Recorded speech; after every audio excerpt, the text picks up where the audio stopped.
Hello and welcome to A Slice of Pie, the semi-weekly news-ish show that we do on this channel, and we've got a lot to talk about this week.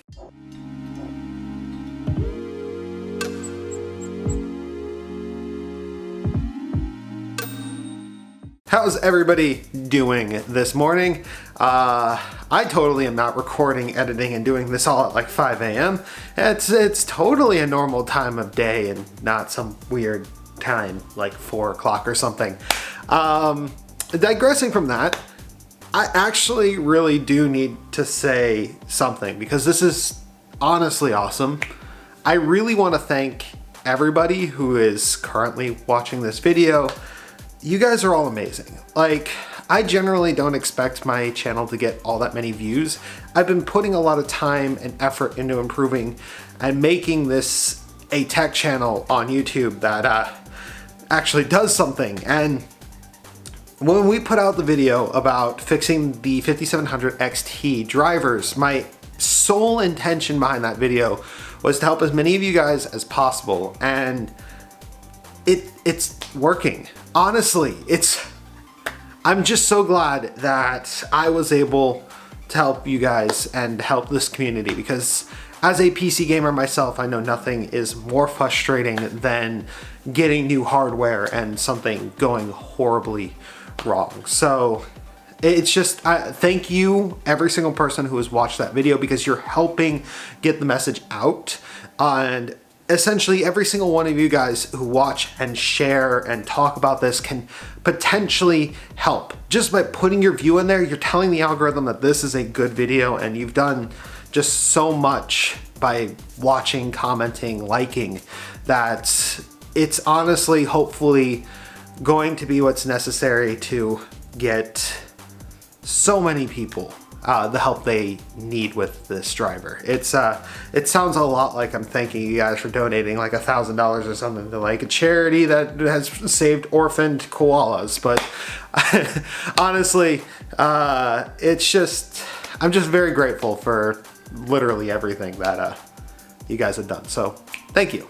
But we do actually have a lot going on the channel. I'm going to be upping my production schedule to 2 videos per week. I'm going to try next week. This week we did it, but there was this content in there, which is every other week anyway. So it's like, does this one really count? And we threw an extra video in the beginning of the week. I don't know if I'm gonna be able to stick to it, but I'm going to try my best to actually get you guys on a 2 video per week kind of situation. And maybe even a live stream thrown in there. So I really want to get to 3, but baby steps, guys. 2 per week for now. Videos coming up though, we do have the first part of the Black Cherry build series. Black Cherry is actually the code name for GamerGuts' PC. The first episode is exactly why we're building her a new PC and all that entails with working with older hardware. So it's actually going to be kind of interesting in that front. We also have another video that I don't know exactly how long it's going to take, because it's interesting all on itself. I need to kind of create an outdoor workbench area so that I can make my test bench, because I'm actually going to be doing a sequel to the DIY test bench. And that video, although not next week, could be 2 weeks out, and all this hecticness is gonna somehow have to fit into my already busy schedule. I do have a really interesting series that is going to be coming out within the next week or week and a half, and that is, I'm actually going to be doing an interesting development log series on making a video game. I've talked about this video game countless times. I am just excited to finally, like, we had to start over on the code, new version of Unreal, and essentially, like, it's gonna be slightly comedic. I'm going to be doing some voiceover work and just kind of like recording everything I do anyway.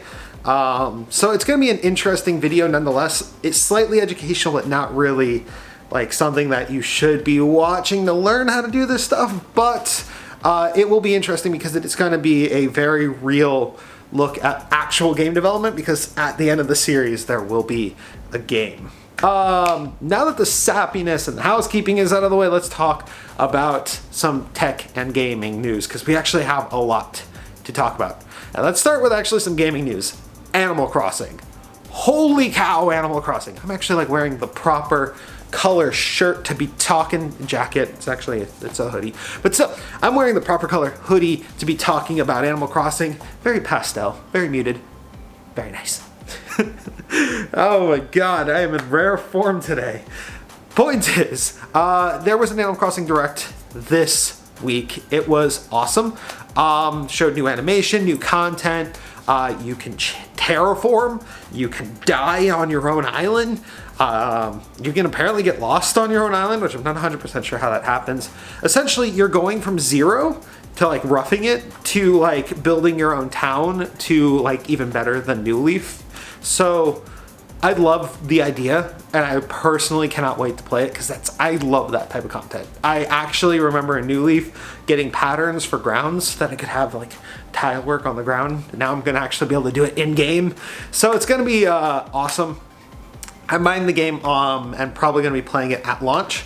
I'm going to try, depending on my work schedule, to stream my first experiences with the game, and hopefully, if all goes according to plan, I'll actually be streaming every week. Like, it's just like an Animal Crossing thing. It's going to be kind of fun, cute, and all that stuff. All right, also speaking on game news, Quantum Dream has become independent. Quantum Dream made the Detroit Become Human game. They're quite interesting in game development, as they use a lot of motion capture, which is not unheard of, but it's a very Hollywood style to making games. I can't wait to see what they make next. Normally when you release a game, you generally don't tweak the graphics all that much after launch. You may make an HD remaster somewhere down the line, or a 4K texture pack, but most of the time these games pretty much stay as they are in their release package. This is not the case for Witcher on the Switch, which has actually just gotten a graphics boost, which actually makes it look even better and run even better, but it also got an awesome feature where you can now play the PC version and transfer your saves back and forth, meaning you can play on the max settings and the lowest settings, but still get it portably. I honestly love that, to the point that I might get it on my Switch so that I can actually beat the game, as I'll be able to take it wherever I go. Metro Exodus is now on Steam, and it's doing well. It looks like Epic Game Store actually didn't do all that much to hinder Metro's ability to sell. In fact, it seems like maybe Epic might have been telling the truth about creating just a competitive ecosystem. This means that we now actually have a functioning 3-platform system going for buying video games on PC. You may not know, but Metro Exodus is also on the Windows Game Store. It actually was on the Windows Game Store and Epic Game Store at the exact same time.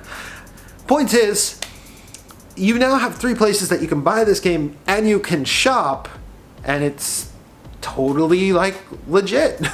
Nothing weird, no shady key dealership that gets their keys from Chinese bot accounts that are scuzzing money between foreign bank accounts. I bet you guys know exactly which one I just talked about. And then finally in game news, we're gonna wrap up this segment.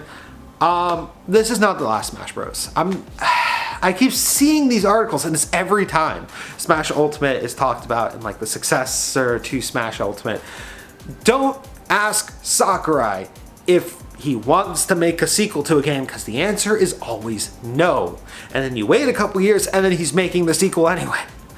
Sakurai is a very particular person, and I can understand him from like a creative perspective. He has made some of the most prolific game series ever. Smash Brothers and Kirby are 2 of his creations. And I can understand not wanting to work on the same project over and over and over again. It would just drive you mad. So, in all honesty, he gets tired of working on the same project, and he's been working on Smash Ultimate for how many years now, with DLC fighters and the re-release from the Wii U to the Switch? He's been literally working on this game for the better part of 4 years. He's gonna be tired of it, and he's not gonna want to work on another one immediately. So give him time. This isn't the end of Smash Bros. So stop that clickbait stuff, because it's, let's be real. He said this was the last Smash Bros. Game during Brawl, during Melee. He always says this. There's nothing new here. So, Palit. This thing is kind of cool. This is a 1650 and it is passive, meaning a fully passive GPU that you can stick just about anywhere, because the 1650 doesn't even require an external power source.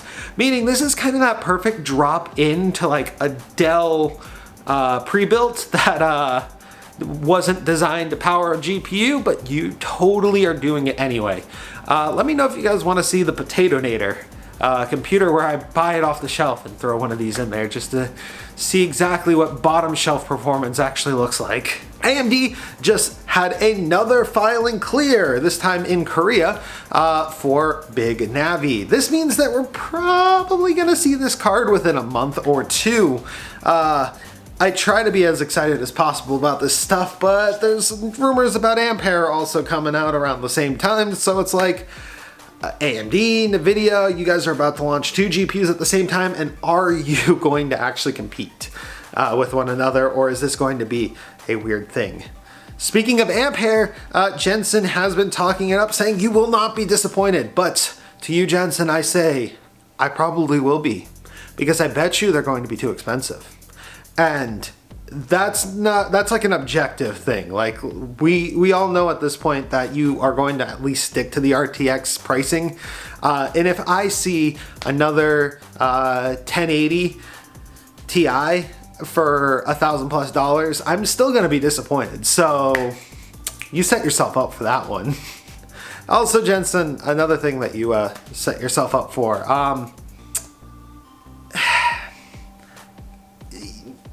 I get talking to investors.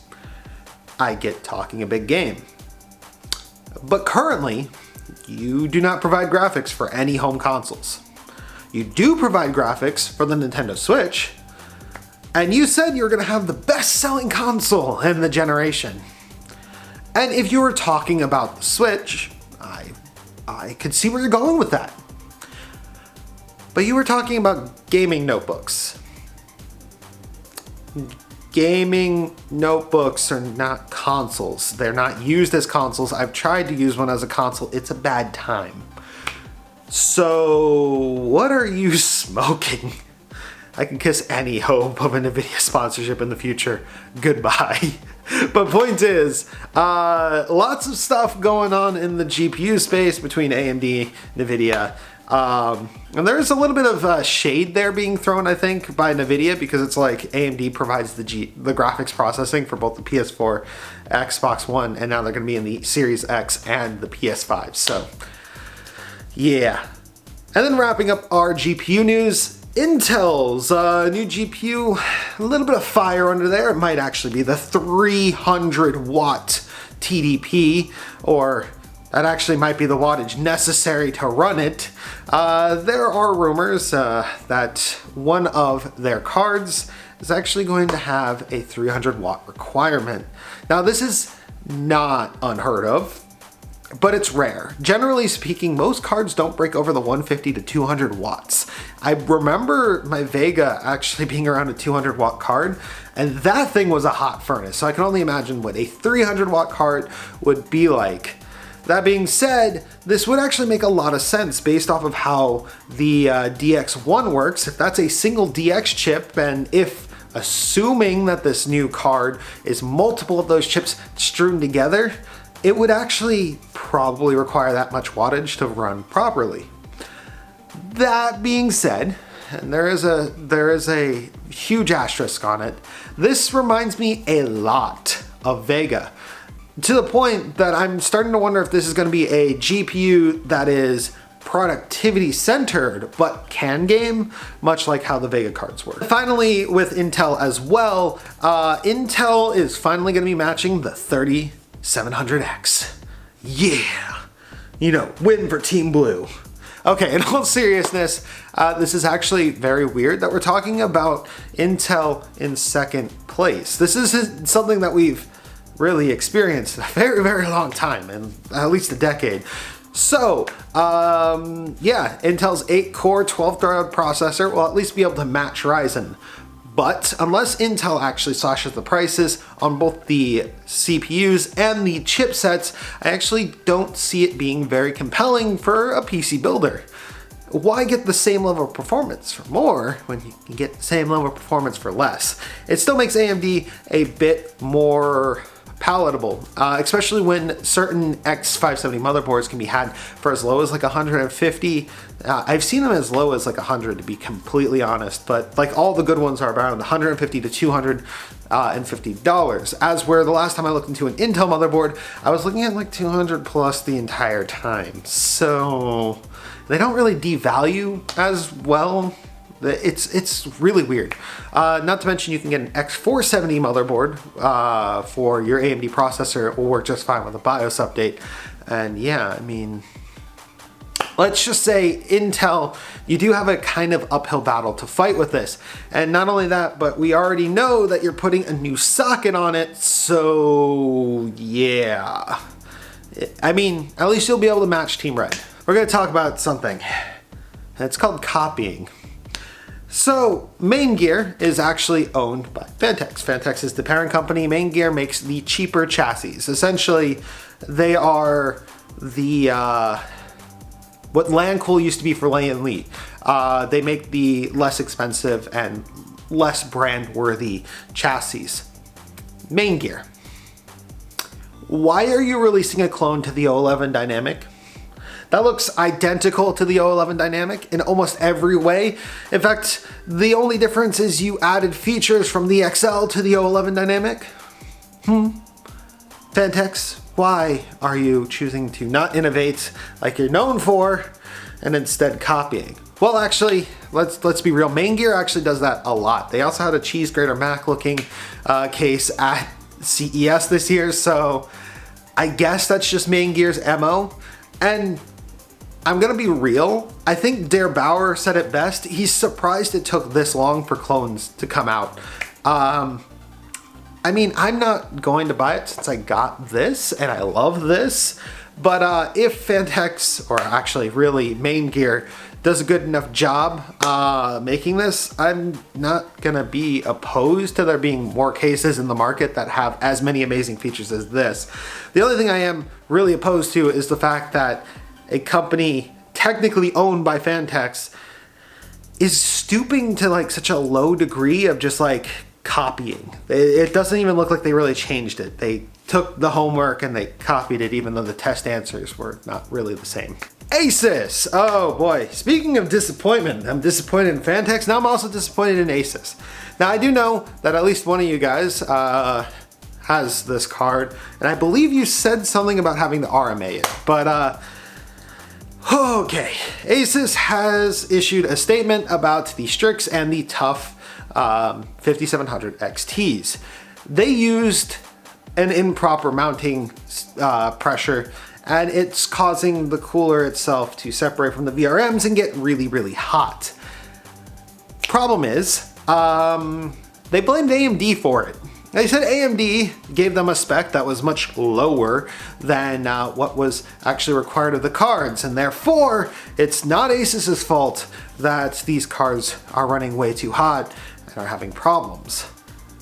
My counter argument is to you, Asus, and again I can count this sponsorship out too. This is MSI's card. This is their 5700 XT cooler. Same 4 screws that you are using to secure your Strix and TUF models. The same 4 mounting screws. Now this PCB is modified, it's a little bit shorter. Cool. Why is it that MSI, Sapphire, Power Color, Gigabyte, I think Gigabyte, yeah, Gigabyte makes them, are all fine, are all not having this issue, but your Strix cards are. The WindForce, the Gigabyte WindForce is the same size as the Strix card. So, Asus, own your mistake. Honestly. And yes, you are sending out new screws. You are sending replacement screws, and people will be able to fix their GPUs. They are going to have to remove their own warranty void if removed stickers, but they will at least be able to fix them. But, and this is a big but, next time, test your stuff. I mean, I don't know if AMD is going to be completely fine with you blaming them when you seem to be the only one with this problem. But yeah, yep, that is a thing. And then finally, EK. EK, why did you have to do this now? EK released new Vardar fans with vibration dampening rubber pads and a feature that they sorely needed, something to deter vortices. So, what are vortices? Well, let me explain in the simplest terms. Fans go fast, make lots of noise. So, EK's fans are perfectly smooth and they actually create a lot of turbulence at full speed. So they actually added some deterrence in there so the fan will actually run quieter, and it's also ARGB now, and I kinda want it. And I don't really want it because it's cost. It's expensive. I got 6 fans in here. 6 of those fans are gonna run me $23 per fan, plus the rubber mounting things in green because they has to be in green. And so, duh. I will get one of them in just to do a video on, but I have to get my test bench up and running first so that I can actually do a full side-by-side comparison video on it, and that's kind of the intention. So if they're good enough and quiet enough, I will spend the money. Plain and simple. But if they're not, then I will tell you guys about it. That will be a video at some point in the future. So yeah, thank you guys for watching. If you enjoyed watching this video, you can leave a like, comment, subscribe. I will edit this and probably be uploading it, and it will be morning time. So yeah, thank you guys again. Wolfie.